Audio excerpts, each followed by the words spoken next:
Hey guys, what's up? Sorry this has been taking so long. This is part one of two videos that I'll be talking about. Thank you for watching the video. Please like, share, and subscribe. Let's get started.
Do you remember where you were when you were watching TOONAMI?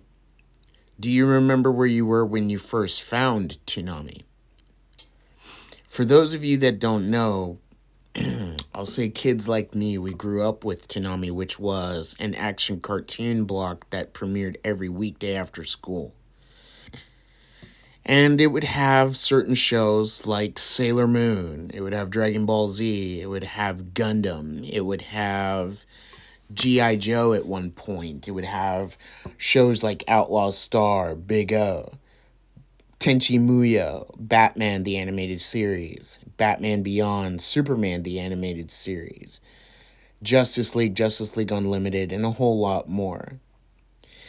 Instead of going to the early beginnings of TOONAMI and how TOONAMI came to be, I'm not going to do that because there's a whole bunch of other channels on YouTube that do that.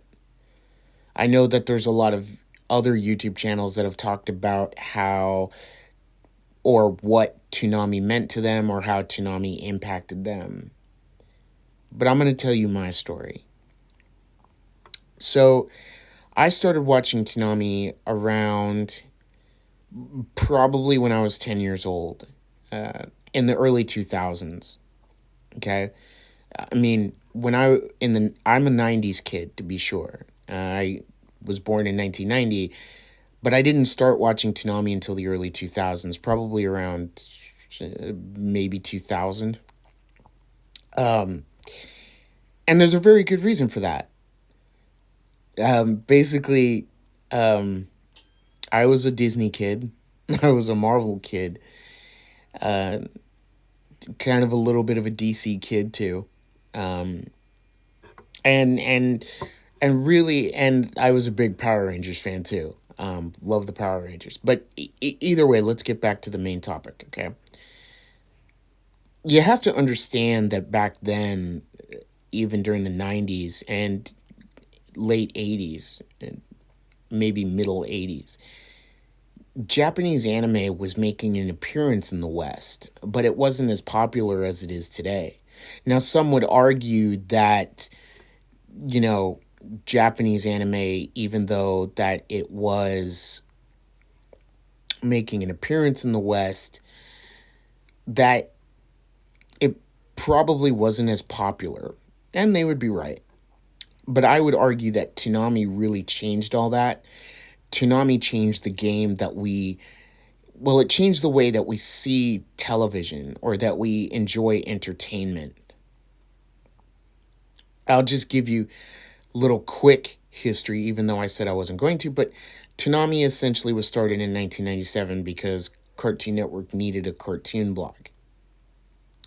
Now, you also have to understand that back then, to us, we did not know it as anime. We just knew it as action cartoons. So shows like Voltron and Robotech and let's see, maybe Vampire Hunter D.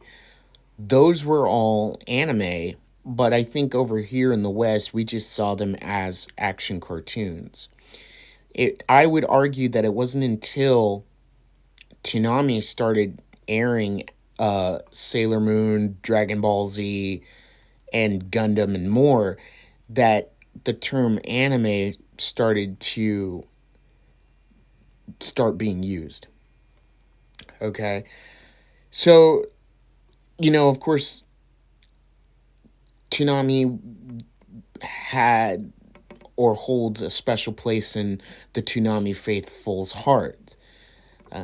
If you're anything like me, you probably remember coming home after school and homework wasn't a thing. Like, you weren't doing homework when you got home from school. You would immediately run to the TV and you'd watch Toonami. You know, summer vacations I think were the best because Toonami, you sleep in, watch Cartoon Network during the day, and then every weekday you'd watch Toonami. And Toonami threw some spices in there that were pretty cool. You know, as the more popular Toonami became, they started to expand. At one point, they had the Midnight Run, and originally it started out as a 5 hour cartoon block Saturday nights, premiering shows like Dragon Ball Z, Sailor Moon, Ronin Warriors, Reboot. And because Toonami never forgot where it came from, they would also do the old classics that used to premiere on Toonami, like Thundercats, Robotech, Voltron, G Force, and Roulette, which is basically taking the old Hanna-Barbera superhero cartoons and just randomizing them, and it was like you would get whatever you got. So from Space Ghost to Birdman to My Tour to Moby Dick and some of those other ones, the Galaxy Trio. Yeah, all that good stuff. All right. And when I mean Birdman, I don't mean Harvey Birdman. I just mean the superhero Birdman. And then eventually they would rework Saturday mornings. And I don't, I never really watched this block of Toonami, but I know it was there and it was The Rising Sun. And they would just put Toonami on Saturday mornings. And it'd be really cool. And I think this would be called the Golden Age of Toonami. And after a while, Toonami became more popular. They did game reviews. They premiered more shows. So I mentioned Gundam earlier. So they did Gundam Wing. They did the original Mobile Suit Gundam. They did Gundam 0080, Gundam 8th MS Team, G Gundam, SD Gundam, Gundam Seed. And of course, the later years of Toonami, which I will talk about in the next video, did more Gundam stuff as well. Dragon Ball. Dragon Ball and Sailor Moon were synonymous with Toonami. It's like the perfect mix. You have the perfect recipe. Sailor Moon, Dragon Ball Z. Everybody remembers these two because these were I would say, the foundations of Toonami. Toonami, I would say, even though it started in 1997, and hey, if you're one of the original Toonami faithful, more power to you. Please feel free to correct me in the comments. But I would say that Toonami really didn't truly take off until Sailor Moon and Dragon Ball Z hit syndication. And a little known fact is that when Toonami came on the air, or by the time Dragon Ball Z hit Toonami, it had already hit America. It was already in syndication. The only problem is that it wasn't really getting enough views. It wasn't getting enough good ratings until it hit Toonami. Like I said, feel free to correct me. When Sailor Moon hit, that was a hit. And that's where it all started. So let's get into what Toonami means to me, or what it means to you. or what it means to the Toonami faithful, to everyone. Toonami holds a special place in the Toonami faithful's heart, even mine. Not just because I would run home after school and watch Toonami, but because there were so many good shows and so many good memories. I can remember watching Toonami with my grandfather. And mind you, I don't necessarily think he was into that stuff, but he knew I was, so it was like every weekday at 4, Cartoon Network's building you a better cartoon show. No, I'm see, no, he would turn it on for me. He would turn it on, and we would sit and watch Toonami. The one thing I loved is I loved the cinematics that Toonami did. I love the bumps. I love the intros to the shows like Sailor Moon, Outlaw Star, Dragon Ball Z. I love the intros. I love the bumps. Um, One of my favorites of all time is the Broken Dreams. I love that. And I look back on those videos today on YouTube, and it just brings back a nostalgia feeling for me. It reminds me why anime is such a passion for me. I remember all the old shows that I used to watch, including Gundam, Dragon Ball Z, Ronin Warriors, Rurouni Kenshin. And to be fair, to go back to the comment that I said earlier of over here in the West, we really didn't know it was anime. We called it action cartoons. Pokemon, I would say, falls into that category for me at least. Pokemon, Digimon, Yu-Gi-Oh, Saint Seiya. And I never watched Saint Seiya, so if you watched it originally, you'll have to tell me what you thought. Um, but the thing about those shows is I didn't know what anime was until Toonami. Like I said, Pokemon, Digimon, Yu-Gi-Oh, I just saw those as just action cartoons. Even at the time, even Cardcaptor Sakura, I just thought was another action cartoon. And to be fair, little side note, Cardcaptor Sakura was originally on Kids WB. And so I just thought it was another action cartoon. I didn't know this thing called anime. It wasn't until maybe Dragon Ball Z that I figured what the word anime was. That it wasn't from America. It was from Japan. The other thing is that I would even argue to say that even some people probably didn't know that Dragon Ball Z was from Japan originally, and they eventually figured it out.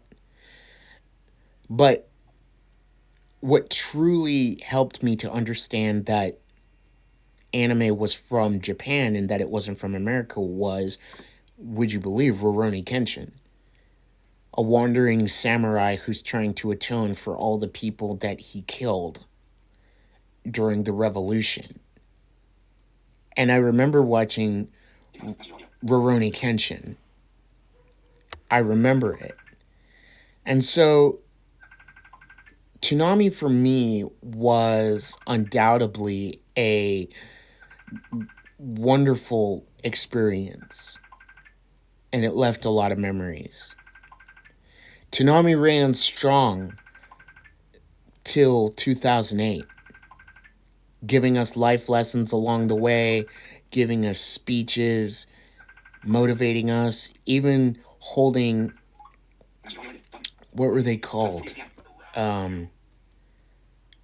Toonami interactive events. And now, mind you, I did not see the first interactive event, which was called The Intruder, which is how we got Tom 2. Like I said, I started in the 2000s, so Tom 2 was my Tom. And if you don't know Tom, the Toonami Operations module, Tom was the host of the show, along with his AI companion, Sarah. And originally, Tom was voiced by Sonny Strait. In Dragon Ball Z, you may know him as Krillin. But he started off as Tom, and then after the Intruder TIE, he was voiced by Steve Bloom. And off the top of my head right now, I can't remember who Sarah was voiced by. But Toonami ran strong until 2008. And then something happened. Something that the Toonami faithful didn't expect. Something that we thought would never happen. I'll leave you with that one for now. For those of you that know, I'll talk more about that in the next video.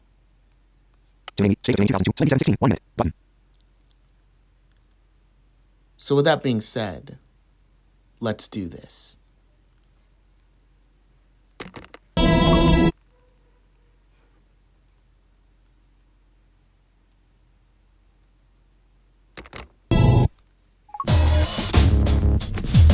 Man, it's been a while since we had a talk. Thought I'd check in. Been in this game for a while now. And looking around, I see a lot of new faces trying to break into the action cartoon biz. I guess that makes us OGs. But that doesn't mean we don't have a few tricks up our sleeves. After all, who brought you DBZ? That's right. Who brought you Gundam? Who brought you your favorite old shows? And some new ones you hadn't even scoped yet. Yeah, we've had our ups and downs. We appreciate you all sticking with us. But I promise, the mission remains the same. Oh yeah, I've still got it, baby! Keep your eyes peeled for some new stuff coming down the pike. I've got to keep a lid on it for now, but I think you'll be pleased. Ow, fire! Till the sun rises on a world without Toonami, we remain the first and still the best. Only Toonami. Control center. YouTube, 15,875 views 14 years ago. Notice more. Because I love you guys, let me give you one more to end this video right. Enjoy. TOONAMI, Broken Promise Dreams, 1080 PhD, 77. Video player, collapse video, video player, button, heading, video player, heading.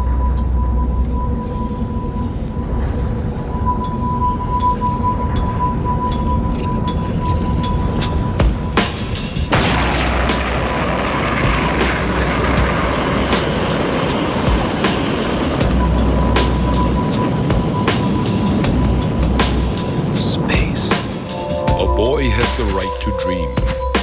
There are endless possibilities stretched out before him. You have to trust in your own power. Whatever happens from now on, you stand firm and face your destiny without fear, but with courage. What awaits him down the path, he will then have to choose. No one's gonna give you a map. You've got to walk your own path. The children leave their homes in search of this quest. What is thy desire? As they search, they are always asking questions. What's out there? What's waiting for me? Why was I made? Who made me?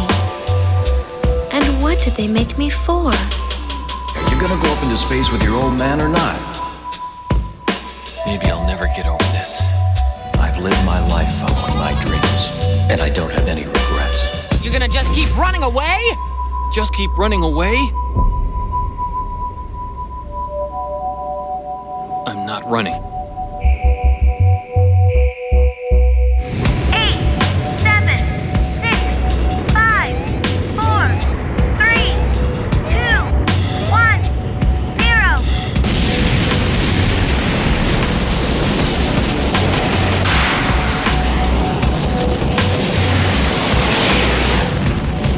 Believe in yourself and create your own destiny. Don't fear failure.